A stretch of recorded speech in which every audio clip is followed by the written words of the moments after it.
backseat speakers. One is operational, one is not operational.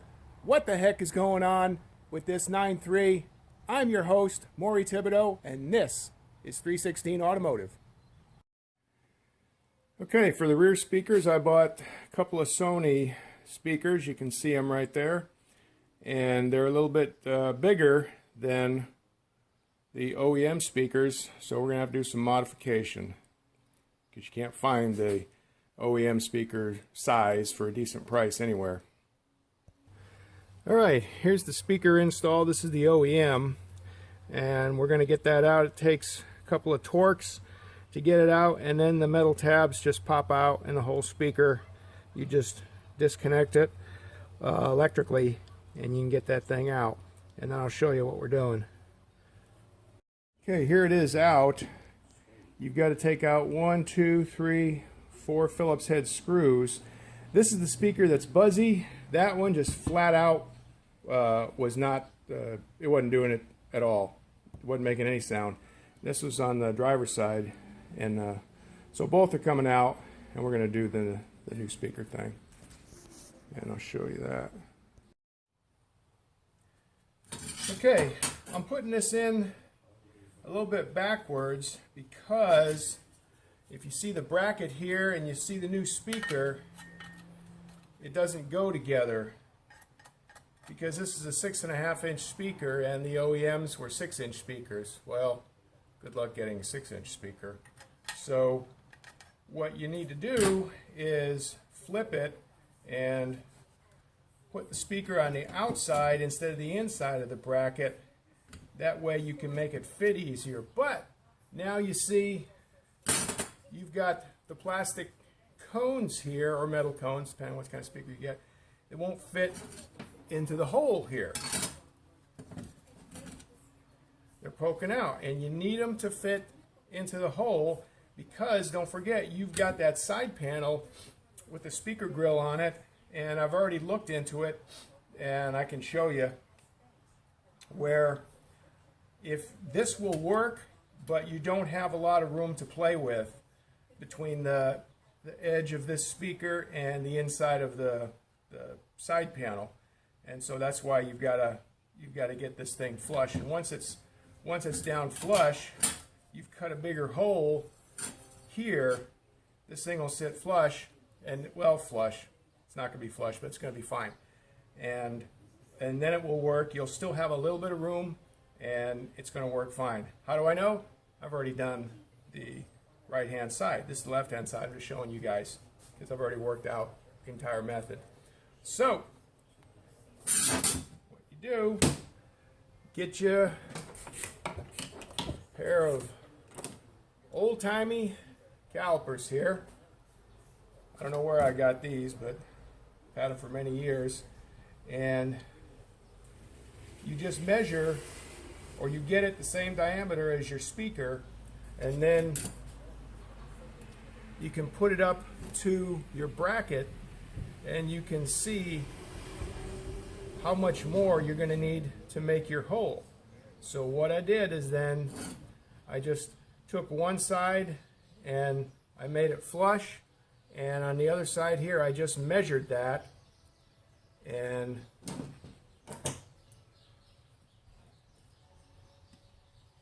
you measure that, and all you need is about half of that. So the difference when you measure here is about 0.2 inches right there.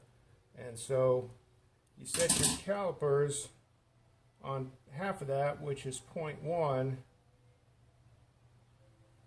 and you lock them down, and then I'm going to scribe a line all the way around here. We're going to go over to the rotary sander and on the drill press, and we're going to sand all this away to get down to my scribe line. We'll go a little bit more just to give it a little bit of wiggle room, and then that'll be the size you want for this big hole.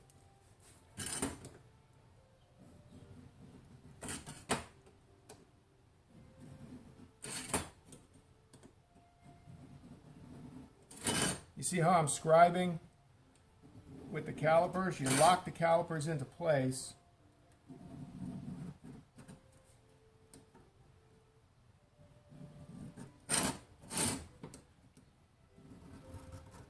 and then go ahead and scribe.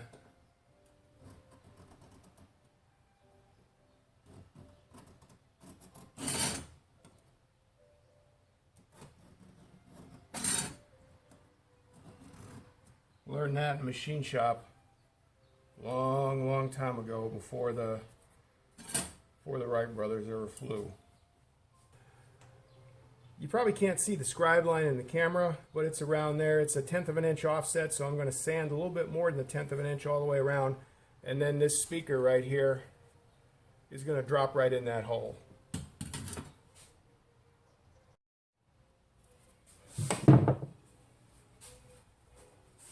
I've got a couple of press plates here. You see the big circle in them from my press over there. And then you can see I've got this spindle here, and I've already got the sanding disc, and it's already worked its way down, but I'm going to work it a little bit more and you get it used up.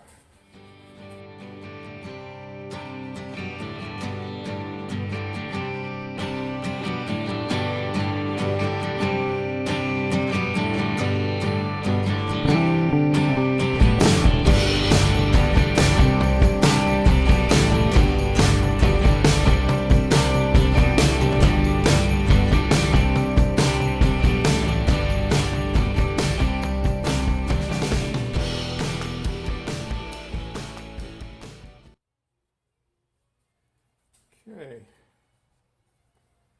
the speaker now fits very nicely into this hole. It's got a little bit of clearance in it, which is just fine. The hole is now nice and round and just larger, so that's how you do it. The guy on A-Bomb 79, he'd be proud of this job. That guy is a great machinist. If you get a chance, watch his channel. I went to school to be a machinist many years ago, and I've done some of the things that he does, and he is one sharp cookie. Now what I'm going to do is I'm going to take and I'm going to put some hot glue around the perimeter in several places here, and I'm going to place this speaker in there. But these holes, the speaker mounting holes, they don't line up with the bracket holes, of course. So what I've done is you take it and you clock it like 1/8 of a turn away from, you clock the speaker relative to the bracket, and then after you glue in the speaker, then you can come back and you can back drill these holes from your bracket into your plastic speaker, and I'll show you that too, and that works out pretty well.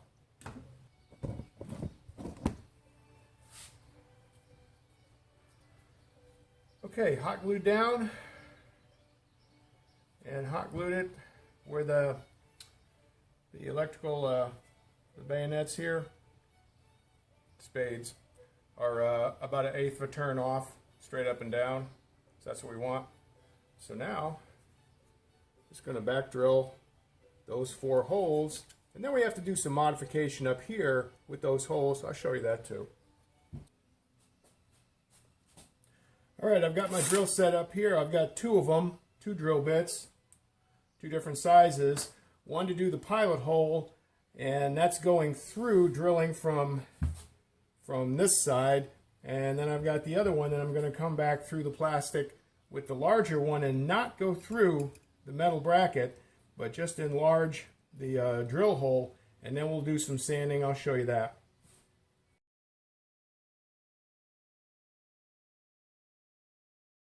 Okay, now you've got this lip here where your holes are, so you're going to have to take one of these babies, and you're going to have to make a little smile here at each one of your holes, and then your drill, or not your drill, but your screw will sit flat.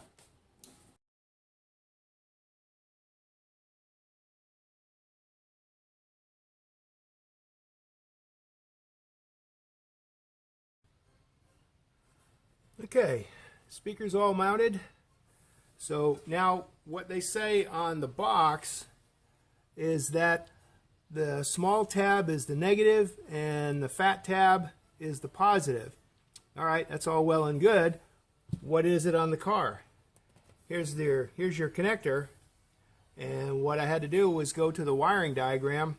I've got the WIS at home right here, and I called up the wiring diagram, and the brown is negative and the brown and white is positive.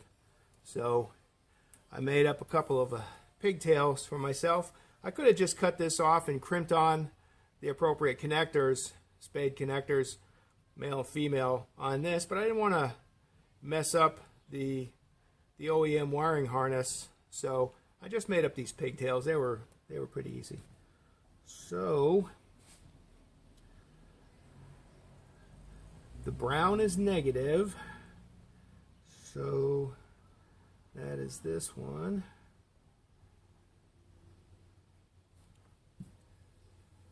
Brown is negative, got it right there.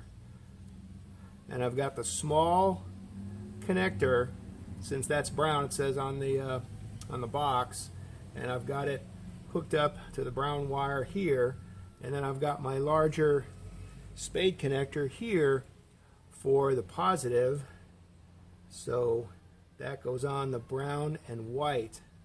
And since this is not a connector here, this might be coming out, so what you do, real simple,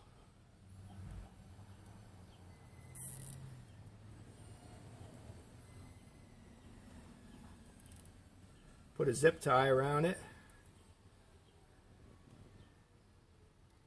like that. Then you got to get a couple more zip ties, small ones.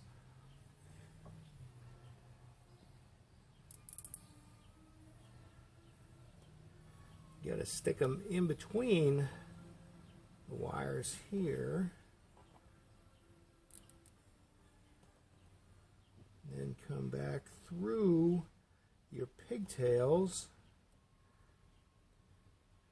and mount them, and this will in effect be a locking mechanism, just like on the original. And just kind of ooch them together like you see me doing.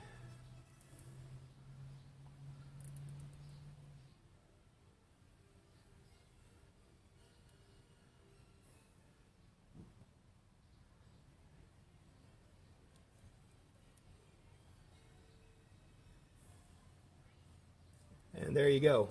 Now these pigtails are locked together, and the big female spade is the positive because that's on the brown and white to the left hand side, and the brown wire is the negative on the left hand side, and on the right hand side the positive is black and green and the negative is brown and white. So remember that and hook them up accordingly and you'll be fine. All right, now trim these babies up.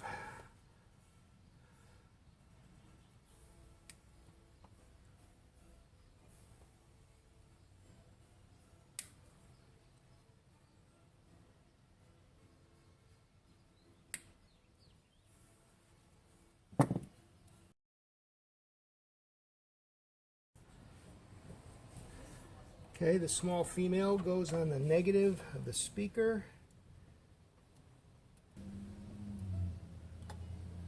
Okay. Goes on the positive.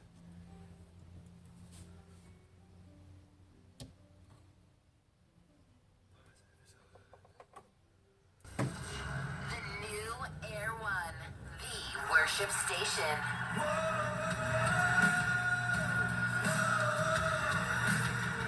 Yep, that was good. Okay, you can see the driver's side is all in and it's good. I wanted to show you the passenger side now and show you how close the speaker is. Man, if you can you see down there? See where the speaker is and see where the screw is? They're still not touching the side panel, so there's still clearance. So yeah, you can do it this way. And but if I wanted to cut the speakers down and have them fit the other way on the inside, it's my feeling that I was going to be cutting away a lot of plastic. So you could have gone either way, maybe. I just chose to do it this way. And if it doesn't work out, I can always take this apart again, and I can cut off a couple segments of the plastic. I'll bet you a 1/4 inch each side, so kind of like a wrench flats, 2 wrench flats, and then stick it on the inside, because I'm still able to do that at this point. So I'm going to leave it like this and see how it is. But the speakers play wonderful, so away we go. Here's my shaving. Remember a few episodes ago I shaved off the B-pillar seatbelt bump? See how that one's flush? Same thing here. I shaved it off and I welded in new steel. You ought to look into that. That is an ambitious mod, but boy, it turned out real well. So if you've got the welding skills and the fab skills, that's something I recommend for these OG 93s, because I did not like that B-pillar seatbelt bump one bit. That's just me, though. Okay. All right, these were the last 2 speakers to get changed. They were the OEM speakers. The other 4, the 2-door ones and the 2 instrument panel ones, they'd already been changed because they had gone to crap. Well, this car's 20 years old, so what do you expect? All right, I'm not going to bore you with how to put the side panels back on. You Saab guys, you know that. So, this is Maury Thibodeau signing off.